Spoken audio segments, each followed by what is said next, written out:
ಶಾಮನೂರು ಶಿವಶಂಕರಪ್ಪ ನಿಧನ ಹಿನ್ನೆಲೆ ನಾಳೆ ದಾವಣಗೆರೆ ನಗರದ ಶಾಲೆಗಳಿಗೆ ರಜಾ ಇರುತ್ತೆ. ಅದು ಸರ್ಕಾರಿ ಅನುದಾನಿತ ಶಾಲೆಗಳಿಗೆ ರಜಾ ಇರುತ್ತೆ. ಜೊತೆಗೆ ಅನುದಾನ ರಹಿತ ಶಾಲೆಗಳಿಗೂ ಕೂಡ ಇದೀಗ ರಜೆಯನ್ನ ಘೋಷಣೆ ಮಾಡಲಾಗಿದೆ. ಜಿಲ್ಲಾಧಿಕಾರಿ ಈಗಾಗಲೇ ಆದೇಶವನ್ನು ಹೊರಡಿಸಿದ್ದಾರೆ. ಶಾಮನೂರು ನಿಧನ ಹಿನ್ನೆಲೆ ನಾಳೆ ದಾವಣಗೆರೆ ನಗರದ ಶಾಲೆಗಳಿಗೆ ಸರ್ಕಾರಿ ಅನುದಾನಿತ ಹಾಗೆ ಅನುದಾನ ರಹಿತ ಶಾಲೆಗಳಿಗೂ ಕೂಡ ರಜೆಯನ್ನ ಘೋಷಣೆ ಮಾಡಲಾಗಿದೆ. ಶಾಮನೂರು ಶಿವಶಂಕರಪ್ಪನವರು ಮೂಲತಃ ಉದ್ಯಮಿ ಅಲ್ಲದೆ ಯಾವತ್ತೂ ಕೂಡ ಅವರು ಅಧಿಕಾರವನ್ನ ಹುಡುಕೊಂಡು ಹೋದವರಲ್ಲ, ಅಧಿಕಾರವೇ ಅವರನ್ನ ಹುಡುಕೊಂಡು ಬಂದಿತ್ತು.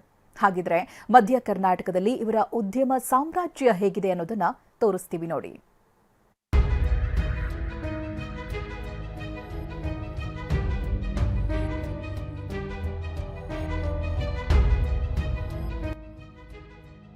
ಆರೋಗ್ಯ, ಶಿಕ್ಷಣ, ಸಮಾಜ ಸೇವೆ ಹೀಗೆ ತ್ರಿವಿಧ ಕಾರ್ಯದಲ್ಲಿ ತೊಡಗಿದ್ದ ಶಾಮನೂರು ಮಧ್ಯ ಕರ್ನಾಟಕದ ಪಾಲಿಗೆ ತ್ರಿವಿಕ್ರಮನಾಗಿದ್ರು.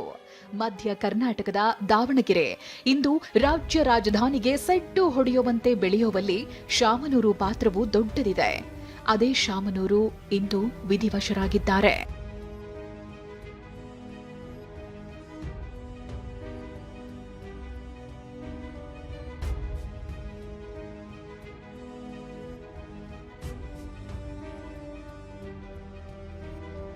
ಆರೋಗ್ಯ, ಶಿಕ್ಷಣ, ಉದ್ಯಮದಲ್ಲಿ ಕ್ರಾಂತಿ.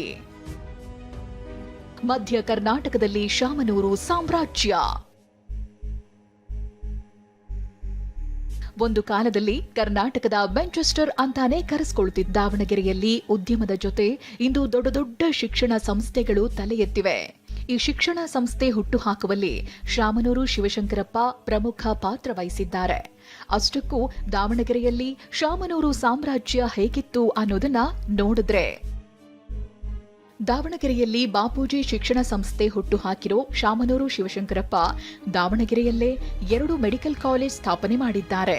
2 ಎಂಜಿನಿಯರಿಂಗ್ ಕಾಲೇಜ್ ಕೂಡ ಸ್ಥಾಪನೆ ಮಾಡಿದ್ದಾರೆ. ಒಂದು ನರ್ಸಿಂಗ್ ಕಾಲೇಜ್ನ ಒಡೆಯರಾಗಿದ್ದಾರೆ. ಇದೇ ಶಿಕ್ಷಣ ಸಂಸ್ಥೆ ಅಡಿಯಲ್ಲಿ ಪ್ರಾಥಮಿಕ ಪ್ರೌಢಶಾಲೆಯಂತ 200ಕ್ಕೂ ಹೆಚ್ಚು ಶಾಲಾ ಕಾಲೇಜ್ಗಳಿವೆ. ಇವೆಲ್ಲ ಮಧ್ಯ ಕರ್ನಾಟಕದ ಭಾಗದ ಜನರಿಗೆ ಶಿಕ್ಷಣ ಪಡೆಯುವಲ್ಲಿ ನೆರವಾಗಿವೆ. ಇನ್ನು 4 ಸಕ್ಕರೆ ಕಾರ್ಖಾನೆಗಳನ್ನ ಸ್ಥಾಪಿಸಿರುವ ಶಾಮನೂರು 4 ರೈಸ್ ಮಿಲ್ಗಳ ಮಾಲೀಕರಾಗಿದ್ದಾರೆ. ಇವು ಈ ಭಾಗದ ರೈತರಿಗೆ ನೆರವಾಗಿದೆ. ಇನ್ನು ದಾವಣಗೆರೆಯಲ್ಲಿ ಎಸ್ಎಸ್ ಮಾಲ್ ನಿರ್ಮಾಣ ಮಾಡಿದ್ದು, ಇದರಲ್ಲಿ ಹೈಟೆಕ್ ಹೋಟೆಲ್ ಕೂಡ ಇದೆ. ಇದು ದಾವಣಗೆರೆ ಹೈಟೆಕ್ ಆಗಲು ಕಾರಣ ಆಗಿದೆ. ಇನ್ನು ದಾವಣಗೆರೆ ಹೊರವಲಯದಲ್ಲಿ ರಾಷ್ಟ್ರೀಯ ಹೆದ್ದಾರಿ ಬಳಿ ಎಸ್ಎಸ್ ಹೈಟೆಕ್ ಆಸ್ಪತ್ರೆ, ದಾವಣಗೆರೆ ನಗರದಲ್ಲಿ ಬಾಪೂಜಿ ಆಸ್ಪತ್ರೆ ಸ್ಥಾಪನೆ ಮಾಡಿದ್ದಾರೆ. ಇವೆಲ್ಲ ಈ ಭಾಗದ ಜನರ ಆರೋಗ್ಯಕ್ಕೆ ಅನುಕೂಲಕರವಾಗಿದೆ. ಅಷ್ಟೇ ಅಲ್ಲ, ಹೆಲಿಕಾಪ್ಟರ್, ಮಿನಿ ವಿಮಾನದ ಒಡೆಯ ಶಾಮನೂರು ಶಿವಶಂಕರಪ್ಪ.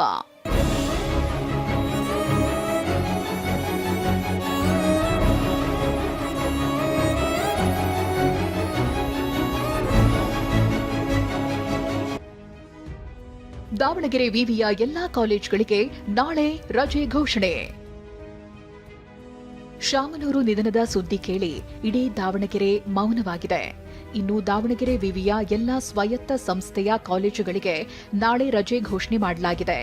ನಾಳೆ ನಿಗದಿಯಾಗಿದ್ದ ದಾವಣಗೆರೆ ವಿವಿಯ ಎಲ್ಲಾ ಪರೀಕ್ಷೆ ಮುಂದೂಡಿಕೆಯಾಗಿದೆ. ಈ ಬಗ್ಗೆ ಟಿವಿ9ಗೆ ದಾವಣಗೆರೆ ವಿವಿ ಕುಲಪತಿ ಪ್ರೊಫೆಸರ್ ಬಿಡಿ ಕುಂಬಾರ್ ಮಾಹಿತಿ ನೀಡಿದ್ದಾರೆ.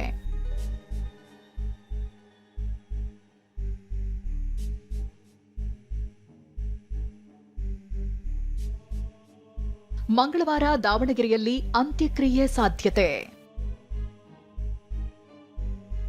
ಇನ್ನು ನಾಳೆ ಬೆಂಗಳೂರಿನಲ್ಲಿರೋ ವೀರಶೈವ ಲಿಂಗಾಯತ ಮಹಾಸಭಾದ ಕೇಂದ್ರ ಕಚೇರಿಯಲ್ಲೇ ಅಂತಿಮ ದರ್ಶನಕ್ಕೆ ವ್ಯವಸ್ಥೆ ಮಾಡೋ ಸಾಧ್ಯತೆ ಇದೆ. ಬಳಿಕ ದಾವಣಗೆರೆಗೆ ಪಾರ್ಥಿವ ಶರೀರ ರವಾನೆಯಾಗಲಿದೆ. ದಾವಣಗೆರೆಯಲ್ಲಿ ಅವರ ಒಡೆತನದ ಕಾಲೇಜ್ನಲ್ಲೇ ಅಂತಿಮ ದರ್ಶನಕ್ಕೆ ವ್ಯವಸ್ಥೆ ಮಾಡಲಾಗುತ್ತೆ. ಮಂಗಳವಾರ ದಾವಣಗೆರೆಯಲ್ಲಿರೋ ಕಲ್ಲೇಶ್ವರ ರೈಸ್ ಮಿಲ್ ಆವರಣದಲ್ಲಿ ಅಂತ್ಯಕ್ರಿಯೆ ನಡೆಸುವ ಸಾಧ್ಯತೆ ಇದೆ. ಪತ್ನಿ ಪಾರ್ವತಮ್ಮ ಸಮಾಧಿ ಪಕ್ಕದಲ್ಲಿ ಶಾಮನೂರು ಅಂತ್ಯಕ್ರಿಯೆ ಸಾಧ್ಯತೆ ಇದ್ದು, ಪುತ್ರ ಹಾಗೂ ಸಚಿವರಾಗಿರೋ ಎಸ್ಎಸ್ ಮಲ್ಲಿಕಾರ್ಜುನ್ ಈ ಬಗ್ಗೆ ಅಧಿಕೃತವಾಗಿ ಘೋಷಣೆ ಮಾಡಲಿದ್ದಾರೆ. ಬಸವರಾಜ್ ದೊಡ್ಮನಿ, ಟಿವಿ9 ದಾವಣಗೆರೆ.